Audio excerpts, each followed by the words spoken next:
Haleluya! Karibu kijana, popote ulipo. Leo nina neno kwa ajili yako. Somo linasema kipawa. Neno la Mungu linasema katika ile Mithali 17 mlango wa 8, kipawa ni kama kitu cha thamani machoni pake yeye aliyenacho, kila ageukapo hufanikiwa. Tunapozungumza kwa habari ya kipawa, kipawa ni ujuzi ambao mtu anapewa na Mungu tangu angali anazaliwa kwa mama yake. Kila binadamu ana kipawa. Mungu hutoa zawadi kama ujuzi ambao wa kumsaidia ili aweze kufanikisha ama kufanikiwa katika maisha yake. Na wengi wanaishi pasipo kutumia vipawa vyao, na wengine hata hawajahangaika kutafuta namna ya kujua nini alichonacho ambacho Mungu amempa kwa habari ya kipawa.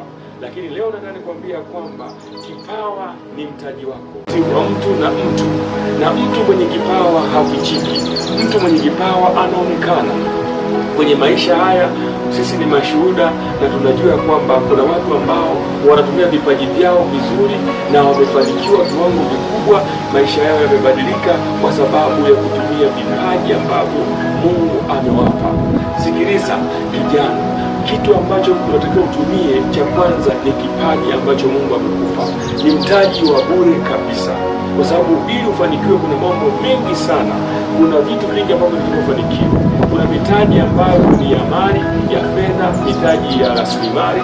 Hiyo ni mitaji, lakini kipaji ni mtaji ambao umefichika ndani yako.